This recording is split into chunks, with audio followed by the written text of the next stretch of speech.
On this week's episode of 90 Degrees, we are joined by John Laghezza, professional sports bettor, focusing on NFL and MLB. You can find John on Twitter at John Laghezza. You can also find John live on noon Eastern daily on Call to the Pen HQ YouTube channel. Today we're talking about MLB betting angles. Let's dive into the sharp side and look for the right angles in sports betting. Big bomb bangers. Ladies and gentlemen, Jews and Gentiles, sharps and squares. Welcome back to episode 23 of 90 Degrees, the show where we discuss the right betting angles. I'm your host, Kevin Davis, and today we're bringing on John Laghezza, Hammer Network contributor and host of a new show called To the Pen. But before we bring him on, I want to give a quick thank you to our sponsors over at Pinnacle Sportsbook. Pinnacle is the world's sharpest sportsbook and is now available in Ontario. Find out what professional bettors have known for decades. Pinnacle is where the bettors play, taking sharp action every day. No limits, low synthetic hold, and is a must-have for those with the top-down approach. Must be 19 plus in Ontario. Please pay responsibly. Unfortunately, it's not available in the United States, or else I would use it. John, how's it going? Welcome to 90 Degrees. Hey, thanks so much for having me. I already have a smile crack because you mentioned sharps and squares, and I guess I'm the round.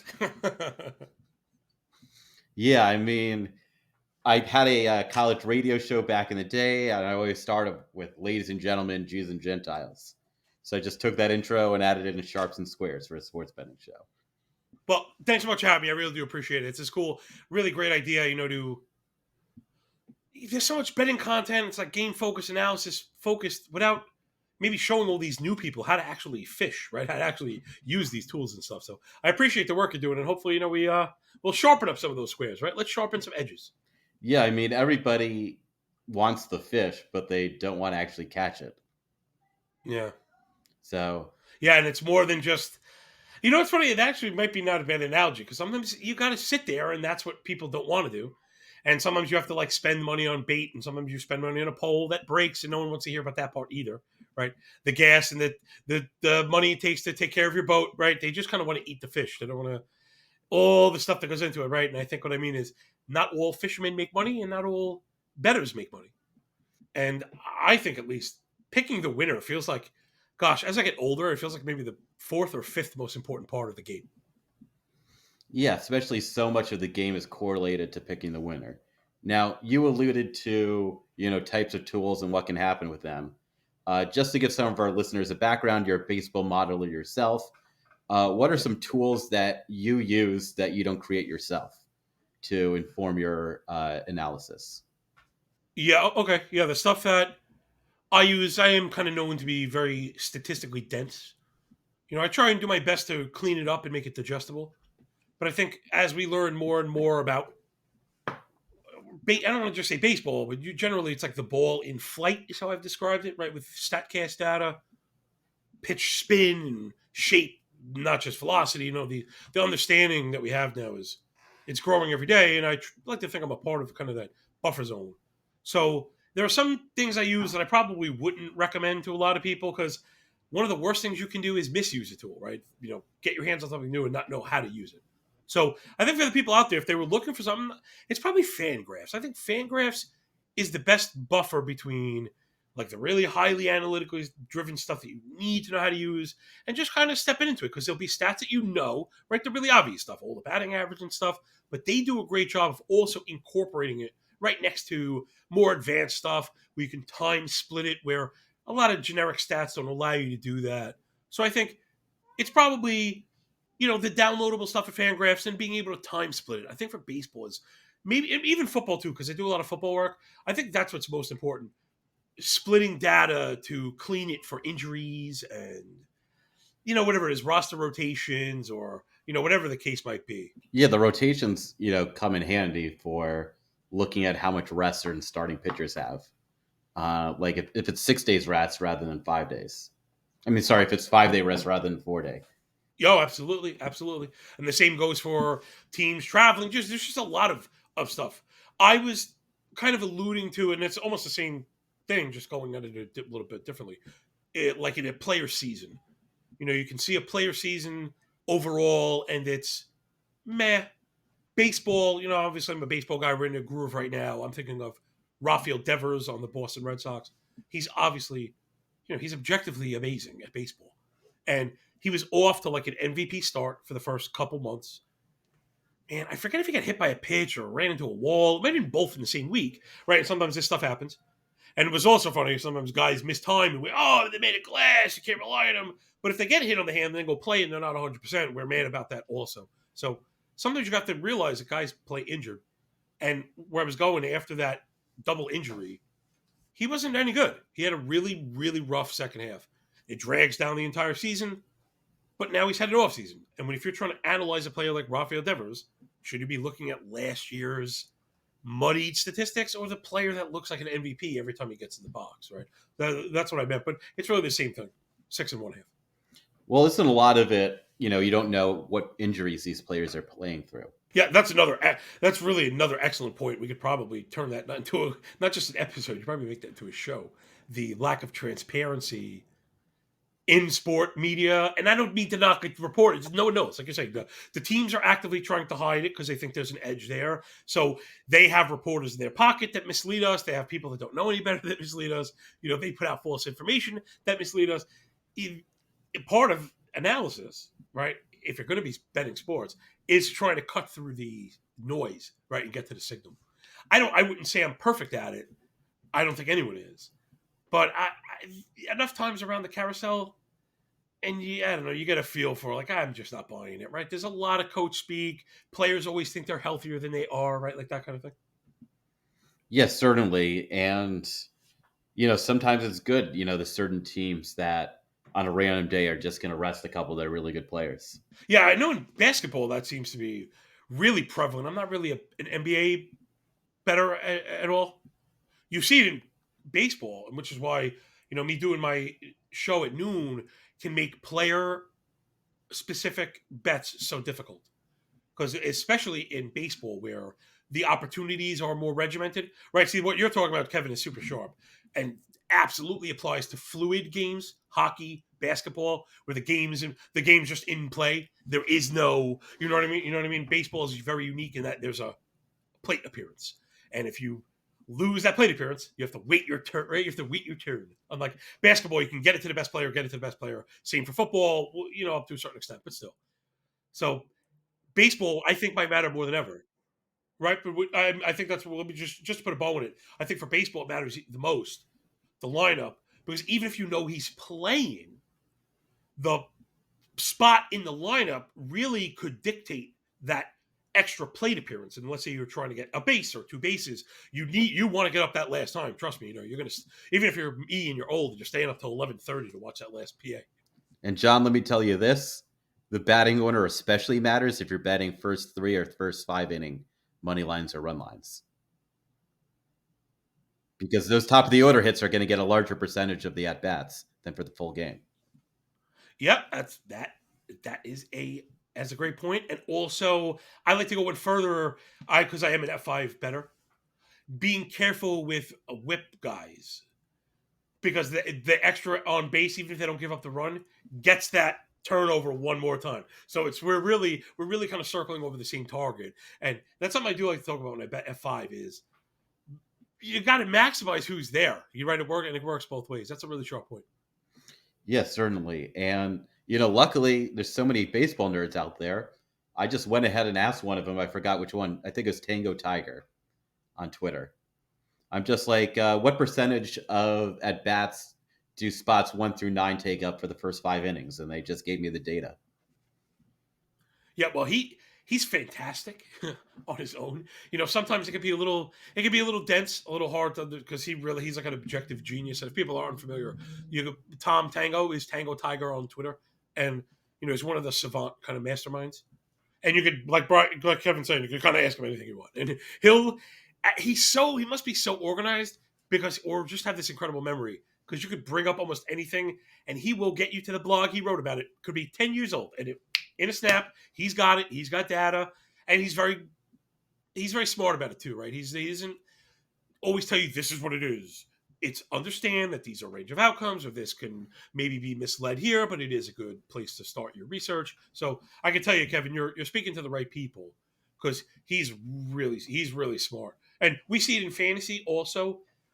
Trying to predict lineup positioning can be very difficult, but every time you move up a rung, whatever you want to call it, you have to add like 35 plate appearances for the season. Just kind of right? It just happens. The rotation, just happens. And every rung back, it just gets cut off in front of you that many times. So it's really interesting how it happens. But if you're projecting like that's a good way to beat projection systems for people out there is if you're projecting a player to lead off that is not currently being projected to lead off, that should add plate appearances to your projections, which should pull up all the rate stats, keep your rates the same.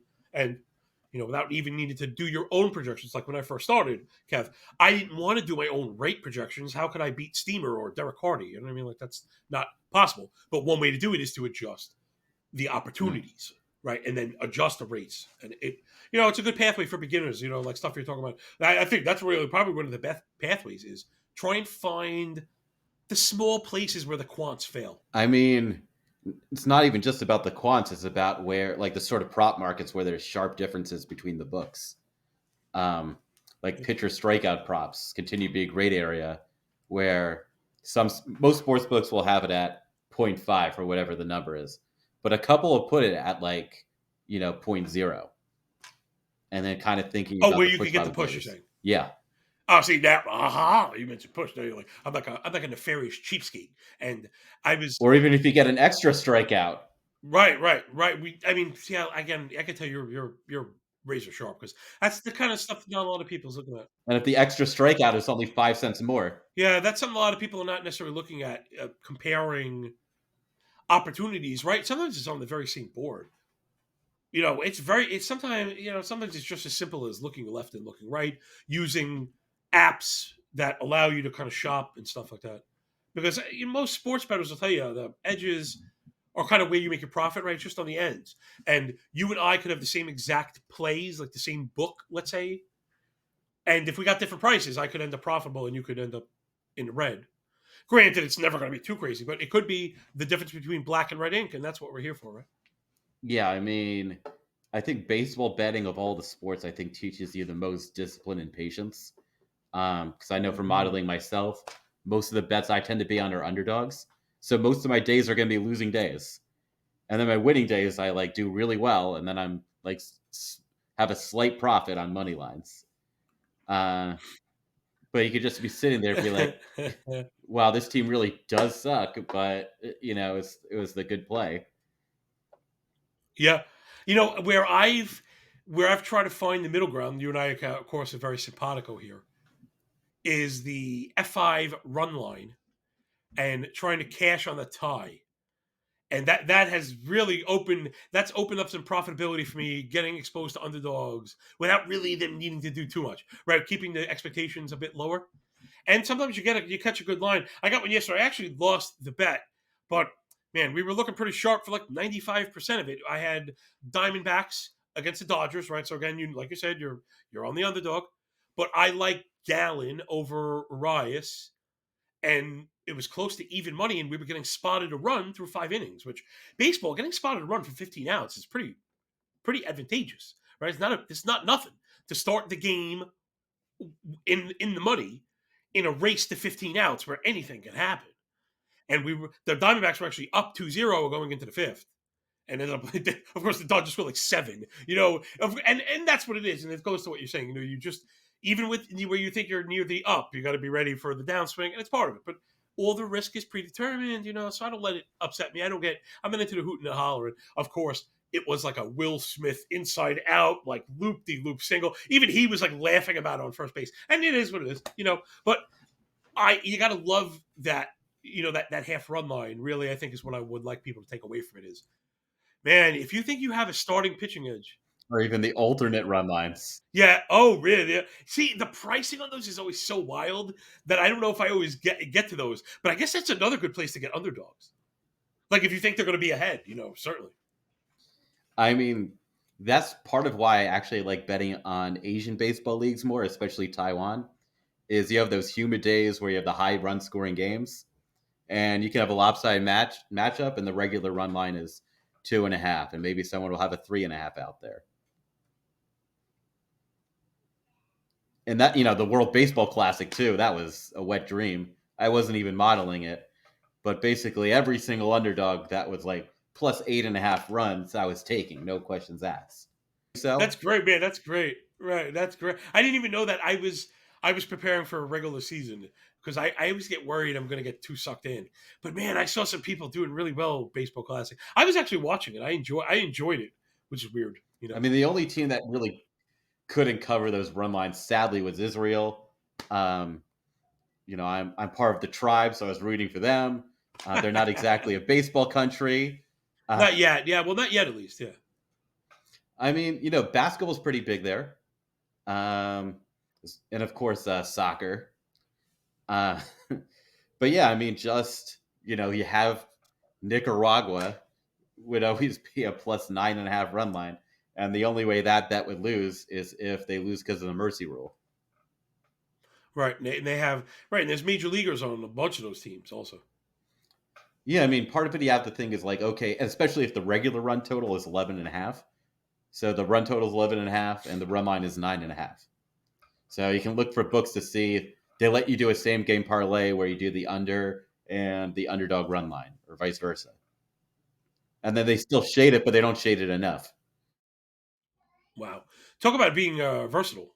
Yeah, like if there's going to be less than 11.5 runs scored, most likely the team that's the plus 8.5 run line underdog is going to cover. Right.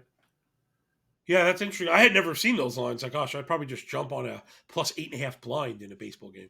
I mean, that's what I was doing, and I'm not used to betting baseball blind, but I'm just like, I'm never going to see anything like this ever again. Yeah, there's no such thing. Like, I didn't almost thought you making it up. It's no such thing. Yeah, I mean, and yeah, it's one of those things where they're going to base the run line based on the money line, but the money line is only based on the probability of winning. And there's a certain point where both teams are going to know the outcome, and they're going to put in their worst relievers because they want to save their best ones. Yeah, sure. Same thing. Hitters just trying to get out of there. I got no, absolutely. So yeah, I mean, what sort of with the rule changes this season for MLB? What sort of new angles are you looking at for how that's going to impact the betting odds or even certain props? Wow. Yeah. Sadly, right off the bat, it was. I think it's more of a subtraction, right? Something that I've lost, and it was full game betting. The ghost runner, right? So this runner on second base in extra innings has really soured me on run line bets, which I used to really like, and now are a lot less secure than they used to be. Right? Especially if you're playing an underdog, like you said, you're expecting to lose a lot of times. Right? That's why the line is where it is. The problem was the later into the game you went, kind of the more secure you would feel because teams begin to play for single runs. And then you get into extra innings. Let's say you're the underdog, you're on the road, right? These are not absolutes, but generally, right? General, that home team's more often favored. Going into the bottom half of that, extra inning, you could pretty much go to sleep if you were the underdog because how often was it a 2 or 3 run home run? Very rarely, really very rarely. Teams are playing for it all. And if the leadoff guy hits a home run, you couldn't be happier. You're happy as a pig in S, and you go right to bed. Happy as a clam. But now there's somebody on second. Now you have to sweat. You have to sweat it, and the ding dong could come and knock you out. And it works in both ways. And so I've been a little sullied on run lines. I'd much rather get it through the F5. And similar to what you were saying, something that a lot of people talk about, which is opening yourself up to a push, which I think, especially if you see, for us, it's not as critical as you describe yourself as an underdog better. I don't want to put words in your mouth. But let's say you bet a favorite. Let's say you have a bet a favorite. Your expectation in baseball game when you bet a favorite is for them to basically wipe the floor with the other team. So when you bet the Yankees against the Marlins as a favorite, like I don't know why anyone would do that, but people do. If they're tied after 5 innings, the fact you get your money back is almost a crime. You don't deserve to get your money back. You bet the Yankees juiced up and they're tied with the Marlins through 5. You deserve to lose.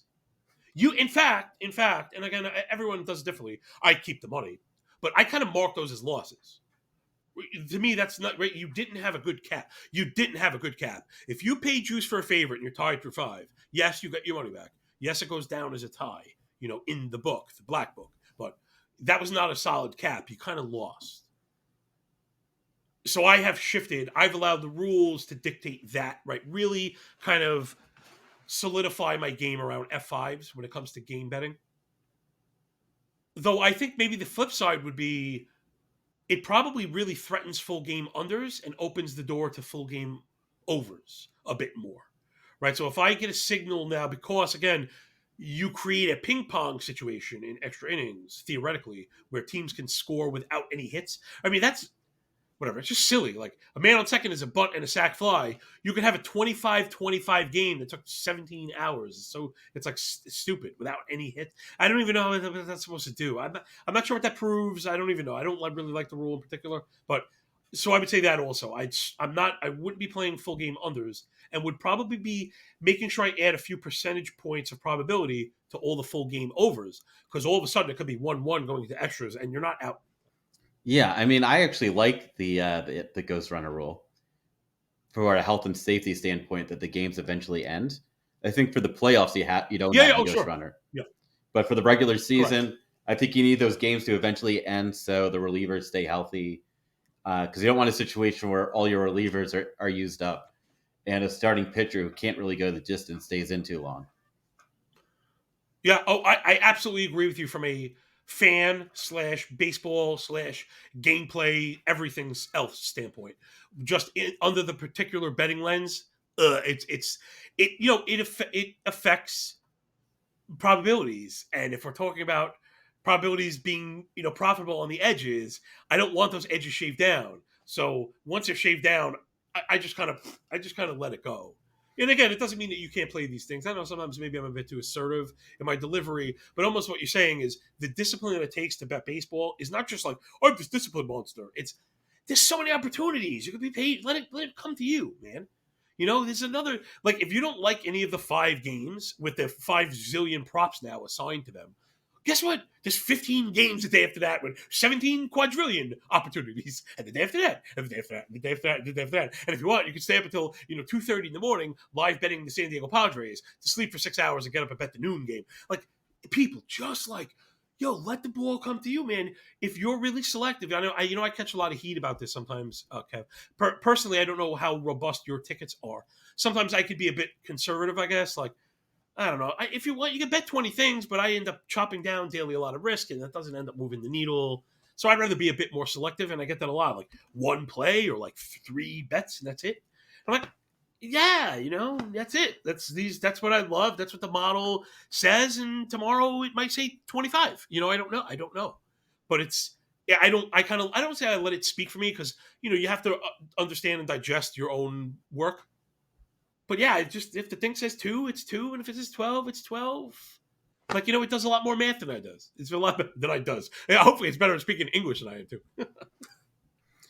I mean, it just gets hard after a while because even if you have a good model, you're just putting so much work into it in such an efficient market that your edge isn't going to be that large. So if you're not a professional level bettor, you might as well just focus on some of these niche markets in these games. I would absolutely agree. And now maybe we could tie in something else. Shame on me. I haven't really scoped it out, and I should. I think I expected the books to autocorrect, although I haven't looked, and I'm kind of taking an L right now on this. Would be the stolen bases, right? So we've seen stolen bases. I don't want to misquote the numbers, but I know for a fact I can quote the efficiency. That number is over 90% so far. Base runners are over 90% league wide stealing. That number used to be like 70. So whatever increase we're getting is only going to be further encouraged by an incredibly high success rate. That's a simple math. Like to me, it's a guess, but it's not really a guess because these teams are not stupid, and we're already kind of seeing it right. We're like within these kind of micro and macro trends as they interweave. So the stolen base market is something for sure. Yeah, look, someone actually went. Oh yeah, 90%. That's what's over 90%. We have our 90 degrees 91.3%. fashion, our 90 degrees fact checking team. Yeah. Ding, ding, ding, ding, ding. So like that's worth noting. And my worry is it was going to be kind of disproportionately reflected in it.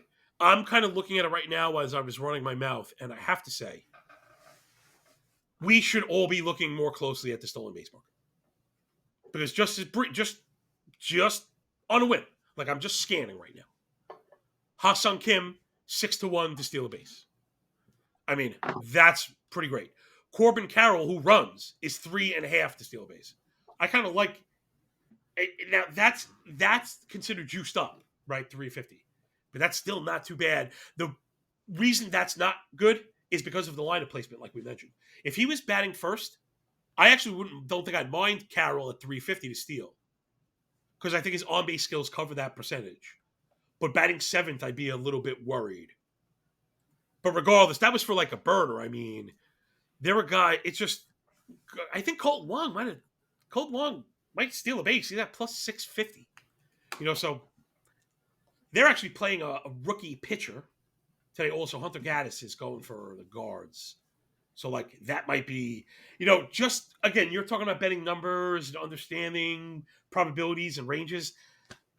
I don't like to bet blind, but like 6.5-1 Colton Wong to steal a base is not bad. It's not a bad bet. It's just not a bad bet. He I'm runs. curious what the He same gets on game base. parlay prices are for two players on the same team getting a stolen base. Man, again, Kevin, super sharp, dude. Super sharp. I mean, again, it may be two, the same game parlays have a high house advantage, but you may have a couple that overlook it. It was funny that you mentioned same game parlays just quickly, and you're kind of the one asking me questions.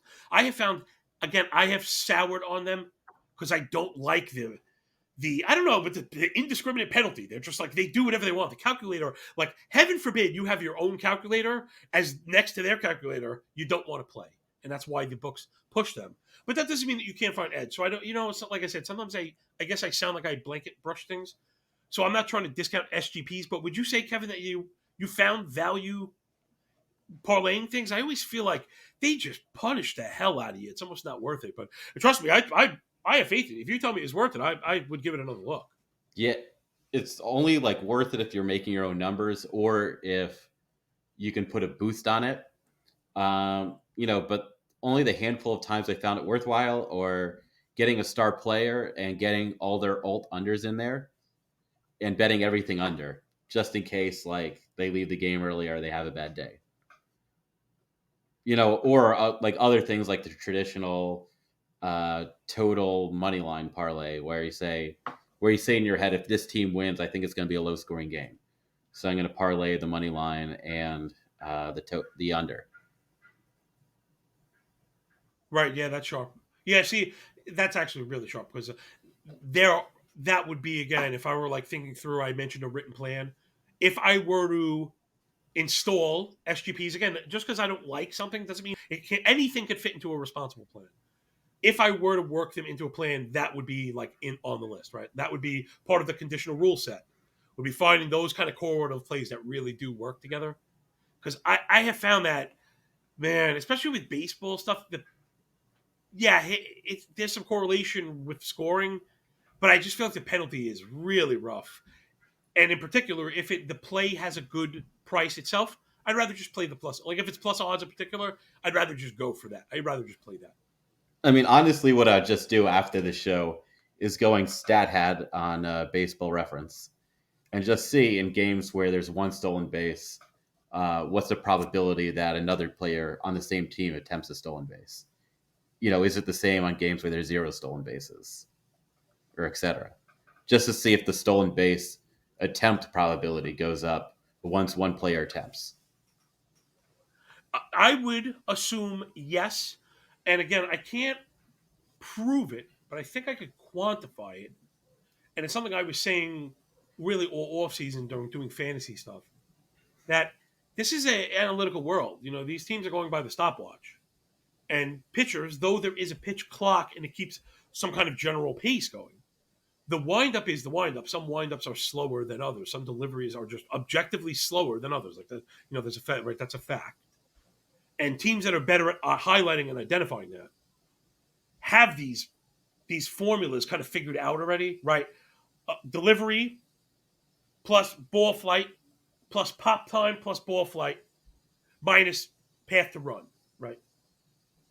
And if they're getting, from what I understood, when they were getting anything above 3/4, they were running. When the Mm. success rate was, I think, 68 or 70 loosely. Now that it's 90, you're getting 100% go rates, on certain players. So I think the answer to what your question is absolutely yes, because such a critical component of the formula I'm talking about is a standard within the pitcher, right? Meaning a slow pitcher opens that formula to the range of runners. A fast pitcher, though he's also open to the range of runners, doesn't open up he opens up the wrong way, right? He shrinks that formula time, And of and it course, makes the it harder, catcher no matter matters. the size of the bases. Oh, well, again, part of the individual formula, right? Very, very good point. That certain, you know what? I think we've seen a bit of that, and I think we started seeing it last year, and maybe I wasn't sharp enough to pick up on why we saw certain teams go with these like defensive catchers that. Us fantasy and DFS guys are like, oh, what are you doing? No one wants Martin Maldonado. This guy stinks. Ostanola. The Padres are so good. You're like, man, the guys will hit. But you put this lead balloon at the end of the lineup. Dude doesn't do anything with the stick. Nothing. Like guys that do. Martin Maldonado too. Like he'll play. Usually in fantasy, we look for plate appearances. This guy will actively hurt your team. You're better off taking a zero. And they're out there because they're defensive and they get the job done. And I think maybe that was them like the preface of, we're getting into this now, getting used to having a 1-0 in the lineup because it's going to protect us this season, next season, this season, when the running starts. And like I said, now the running is happening. And if you are not prepared, you're in trouble, right? It's going to be interesting to see how teams adjust.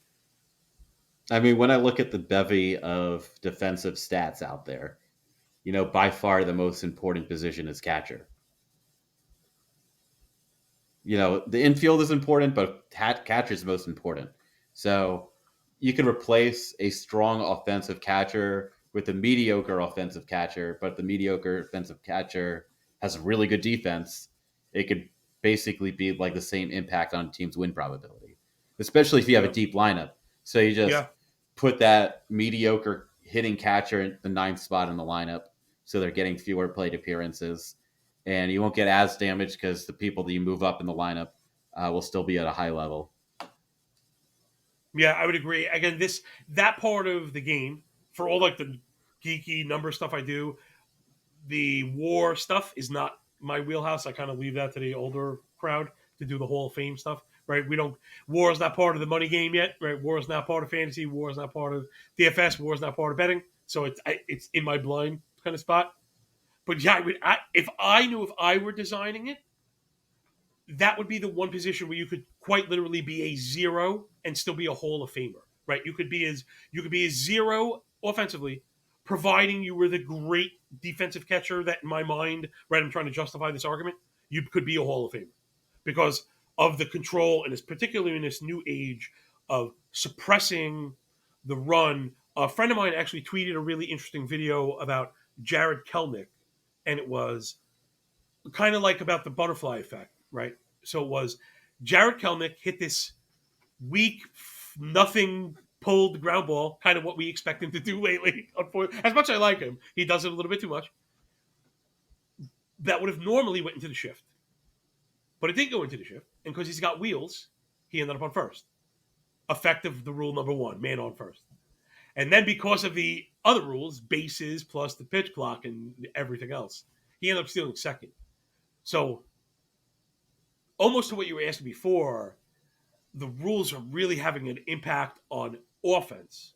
And now I'm wondering, as someone who models, and again, I'm very open about my process, I have what I've been describing as like a volume knob to help account for ball, humidor, and temperature because we know these things inevitably change. We saw it last year.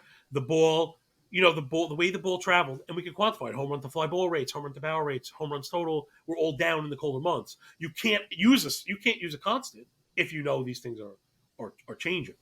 So where I was ready, again, I'm a very light better when the season starts because I'm inputting data. I'm like shoveling the coal into the machine right now. I was ready for lower scores. But the rules are kind of counteracting that. And right now, again, we're quantifying it. Though the ball and stuff that has suppressed the home run game, the small game has really gotten a very serious boost in a way that it might almost counterbalance all the loss of the home runs, where I may have to put my volume in the back to the middle, where I was kind of in the cold month mode right now. So I know it's a lot, but that's part of modeling baseball. Like you said, part of the frustration is juggling all of the different things that are moving, and you just can't ignore them, right? You can't ignore weather in baseball. You want to know if you're in Cincinnati. You need to know. Or Chicago. Yeah, I agree. Oh, especially during the daytime, Kev. I'm going to be honest. I honestly don't want to even bother with those games. They are like upset. I don't know why they like upset me. You see these wild weather readings, 23 miles an hour out to right or something. Pop ups, getting the shortstop is like spinning around in circles looking for the ball. Yeah, those afternoon games are regularly. I usually don't touch them. I mean, I thought you were bringing up you don't like to touch the afternoon games just because you don't have as much of a runway. Well, I don't mind betting them. I, as a content creator, I don't like to cover them because they don't stay out of the vine long enough. That's the only thing that's frustrating. I wish, we put in work into trying covering things the best we can. You want people to be able to listen to it and use it. And I know before I was creating content, I was sponging it and sucking it up. And there was nothing worse than listening to Kevin Davis, your favorite analyst, breaking down a game and you running to the book to find out it already happened, and you're like, oh man, right? Kevin's got this sick lean on the Tigers. They're gonna beat the Yankees. And then the worst part is if you like the Tigers to beat the Yankees, you go check it and it actually happened. Right? It's like, oh man, we missed it. So it's not like I ignore them, but that stuff for me is I usually do all the early stuff, all the wonky stuff. That's for the degenerates that subscribe to my third-party betting stuff, where I run the algo, I put out all the model results and stuff for the true degenerates. I wake up in the morning and the first thing they want to do is start, crunching that stuff. And I think one of the best things I did for myself was I made my model public now. I mean, I guess it's behind a wall. Well, it's free right now, but it's out there. And I know more than people like using it like I take John's number and I play it is people are like incorporating my work into their own stuff. And I really like that actually. Yeah, now I'm kind of tempted to do that too. But one thing I have noticed about producing content for afternoon baseball is the only way to really do it and get enough eyeballs to look at it, because it needs to get enough eyeballs so Google knows it's relevant, so you keep coming up on searches, is to cover the overnights. So if I got the article on the next day's baseball games up at 5 p.m., then I know I have 18 hours before it's irrelevant. Interesting. Yeah. So you always want. So for that, you have to make sure you work for a place that has an overnight editor. Yeah. Well, there's another one. Right. There's another one too. It's very it's really very difficult, and I have kind of condensed my afternoon coverage to, if you want it, I post all my stuff early in the morning. You don't get all the bells and whistles of a show, but the numbers are there, the picks are there, everything's there. And for the degens, I know that kind of like I'm so compulsive, and because I use so many numbers, I hit a point, Kevin, where I said, enough's enough. I have to compartmentalize this. I have to make this neat. This has to make sense. But I know there's a lot of numbers I want to use, right? So I had to kind of balance everything at once. And it took me a long time, but I feel like I really succeeded. I finally launched it to the public this season. The feedback has been awesome. And I'm hoping, even if the picks are not winners, which I mean, hopefully they are over enough time, that like the tools are worth, the cost of admission. Because again, I just like to give people the avenue to go get it themselves also. Not like, oh, Kevin picks this guy, so I pick this guy. Kevin has this pick. To me, that's so lame. That's not really adding value. I don't think you're adding value. I mean, you know what I mean? Because we all go through ebbs and flows. So I'm more into, so what you're doing here, right? We're really you're trying to teach people, right? Regardless of the sport, how to go at the art, right? How to go. Yeah, the idea is you go can at listen the to this business. podcast 3 years later, which I bet some people will. Yes. And you say, okay, this is still useful today.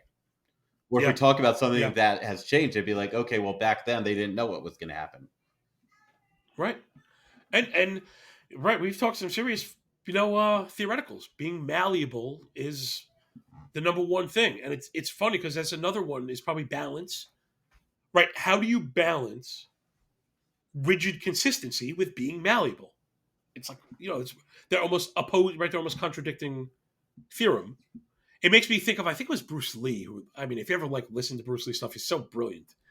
And it was about being like the reed, like he would describe like a bamboo reed, that the reed is both sturdy, it stands up straight, but flexible, it doesn't break in the wind. And that's how he described himself as, if you try and stand too firm against a sturdy wind, it blows it over, right? Eventually it gives. So you must have give. You must have give to meet the opposition force and come and ebb and flow with it. And that's why, like, like I'm saying, so the reed would bend and not break. And then when the pressure stops, the reed continues to stand. And that's like what I find is the what makes I love this. Like, if nobody watched my stuff, if nobody subscribed to my stuff, I would still do this because the challenge is never ended. And then we get to grade it too, and which I find fun. And I'm not saying I don't care if I make money or not. And you've been doing this for so long, you might be in the same place, the same headspace as I am. I care more that, like, I just don't want any subscribers to get beat up, and that's why I always preach risk management. But to be honest, dude, I could lose 100 bets in a row. I would not even care. I'm not going to lose any sleep whatsoever. I not that I could ever see it really happening, but again, I just don't care. Like, I make the bet, you make the bet, and you have to release it. You know what I'm saying? You have to disconnect from it. I don't throw the ball. I don't swing the bat. You know, I don't know what's going to happen. So you can't, like, get wed to this stuff too hard, right? Yes, certainly. I mean, even if you're good at betting baseball, you're going to have a lot of losing days. Same for any sport, Yeah. really. I mean, baseball is also one of the most mentally exhausting sports to bet just because it's every day. And you need to give Yeah. yourself a break. I mean, at least with football, it's once a week. So you get some break time. You know, that's why I think football's such a popular sport to bet. Yeah. But, baseball, I think baseball's the best betting sport because of the lowest synthetic holds of any of the major sports. Yeah. No, baseball's easily the best to bet on because you get the softest opportunities the most amount of times. You get the most. I mean, the thing is this: baseball has essentially discarded CLV. Like, I don't even know if I believe in CLV in baseball because I do believe in CLV. I just believe the crowd takes time to form that truth. That, like you mentioned in football, by the time you get to Sunday morning, very hard to bet into those markets, man. I mean, that's super duper sharp. 5 minutes before a baseball game, it's only been on the wire a couple hours, and you don't know what Jamoke has been betting it, who put it up. And now that we're getting exposed to the public betting, the public only knows overs and favorites and stuff. So, like, it might even be better for people like us because sometimes again, to speak to CLV, where in football, I will admit, if the lines are moving against me, especially at the end, I'm not feeling super confident. Now, if I love my analysis, I'm going to put my money down. I don't care that much. Baseball, I don't care. Like, I root it on. I'll wait for it to get the better price. I'll bet into it and dollar average in. You know what I mean? Like, if I liked it at plus 160, my dog. But again, use stuff like BetStamp and all these other apps or whatever. You see that there's 180s out there, maybe different states, maybe different shops you don't have access to. You don't have to run for the 160 because you could see the market, right? And you could read the tape. We would call it in trading. It doesn't guarantee it, but then maybe you say to yourself, all right, instead of putting my entire R, I'm going to put 30% of it and wait for it to move. Then you could do another third, and bet into the move. In trading, we'd also call that trailing a price if people are familiar. Again, football different. CLV football sharp. CLV baseball, do not care. Like, absolutely, honestly, do not care. I want every single price to go against me so I can get a better price. Honestly, you know what I mean, Kev? I trust my model and my work up against. Well, I just know that over the years on I've been earth. betting the Pirates a lot, and I noticed Yeah, pretty early me on too. that the Pirates I was getting negative CLV on, and I'm just better off waiting for the game about to start to bet them. Ding, ding, ding, ding, ding. Everybody, there you just learned a ridiculously smart lesson from your host, Kevin Davis. Yeah. You don't have to run to bet the Tigers early, man. You don't have to do that. The ones you have to jump on, this is a good lesson for people that actually, like, we're doing the 3-year evergreen stuff, but for people that are actually looking to bet baseball now, when you think you have the actual pitching edge and people might smarten up to it, like, yesterday that Gallen price was moving the other way. Because people know Zach Gallen's a fantasy asset. You know what I mean? Like he's a known commodity. He'll be high priced in DraftKings. You know, the things that move the market, the things that even ancillary players kind of understand. That is a bet that I would probably jump early because I'd be afraid it was going to go the other way. If it's something like I'm trying to map out the guys I like I can't wait for Matt Boyd to pitch for the Tigers against, I don't know, just about anybody. Just about anybody. Because I think he looks really sharp. I think we're getting the best version of Matt Boyd.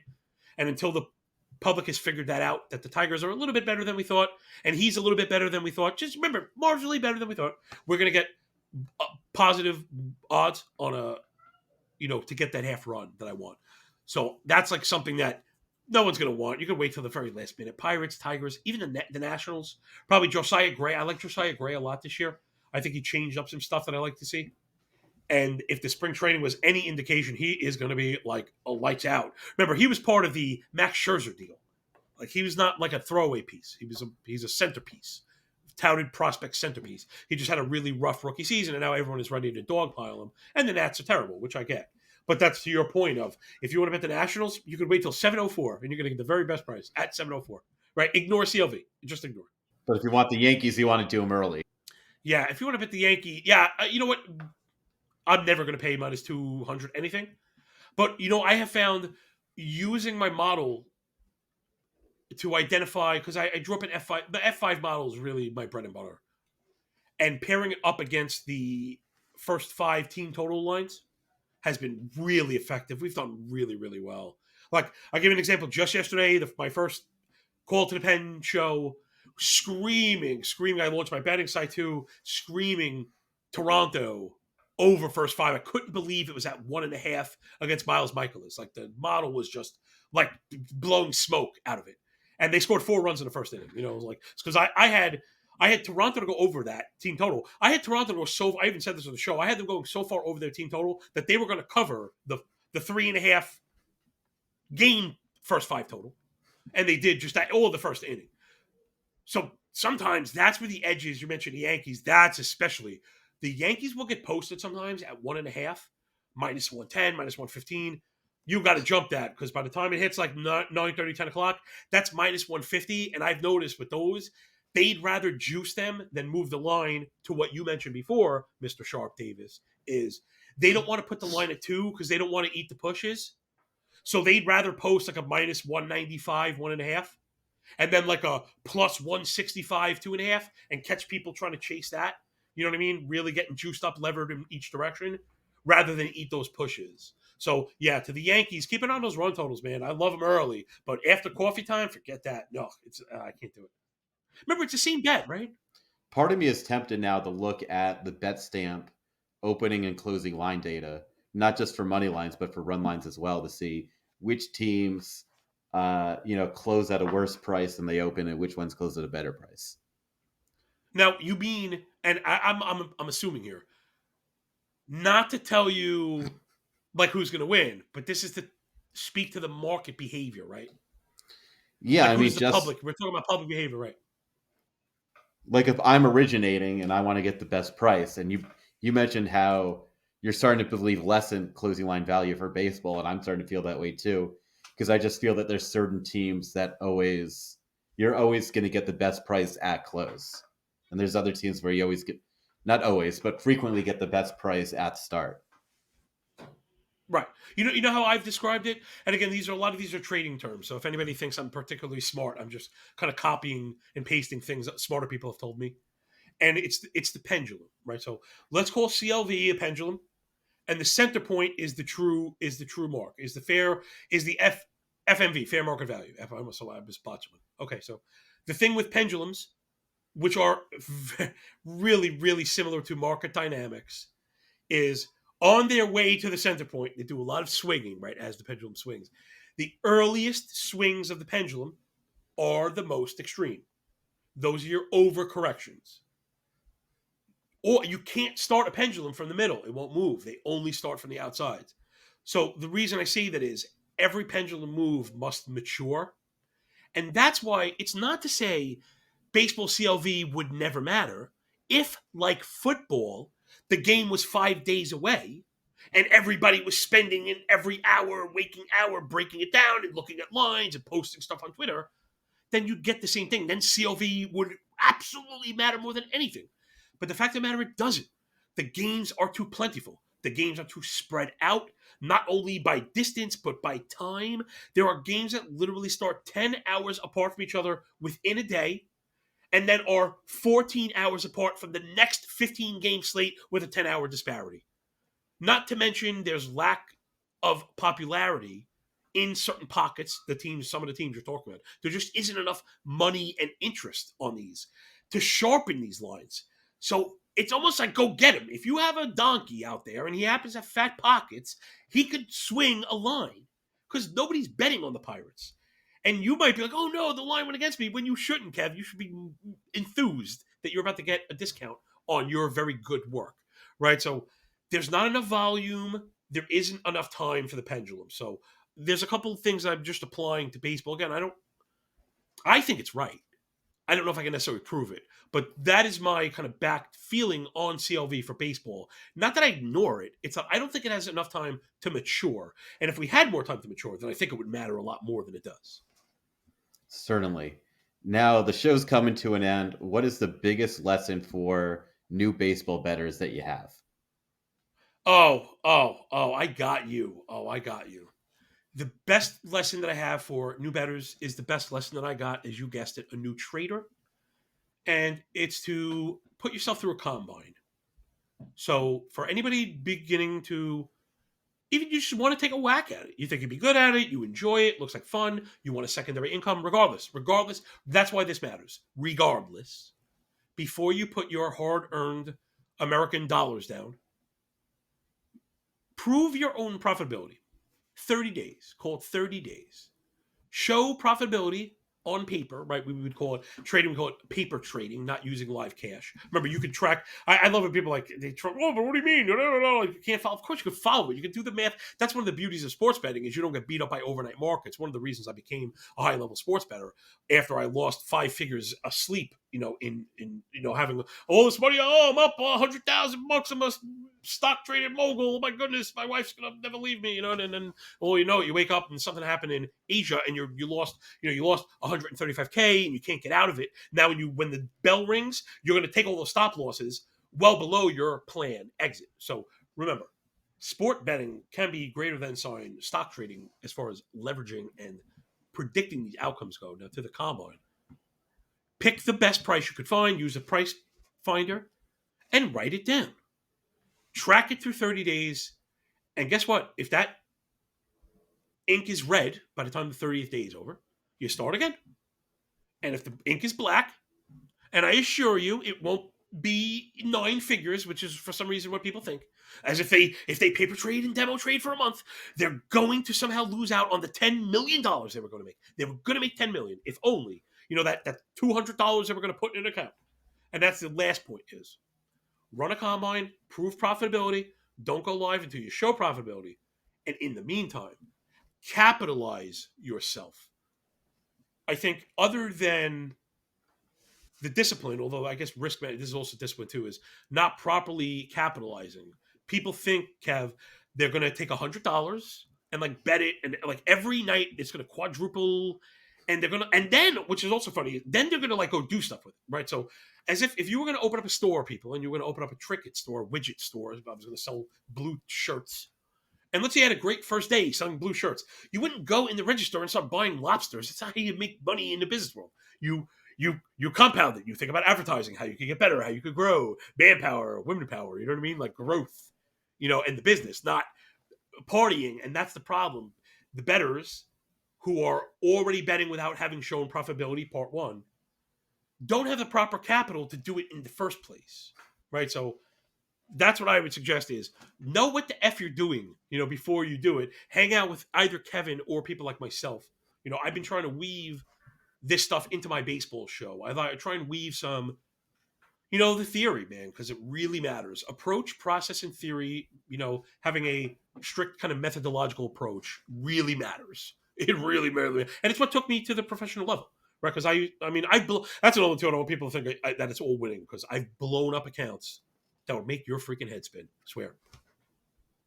All right, John, thanks for coming on 90 Degrees today. Appreciate you, man. The easiest way to improve as a sports bettor is by using multiple sports books and always getting the best odds. The way I keep track of all this is by using the BetStamp odds comparison tool. BetStamp compares odds across every sportsbook for games, futures, and player props. Save time and money by checking BetStamp before you bet. Download the app today for free. That's $0. If you're looking to sign up for a new sportsbook account, please check out the offers available at betstamp.app/circles off or hit the link in the description. If you sign up through the page, it helps support the show. Big bomb bangers. Thank you for tuning in to 90 Degrees, presented by the Hammer Betting Network, BetStamp, and Pinnacle Sportsbook. Head over to our website, thehammer.bet, for all your sports betting needs. If you've enjoyed the show, click the like button. If you're new to the channel, hit the subscribe button. If you made it this far, drop a comment for your favorite MLB rule change. Let's cash.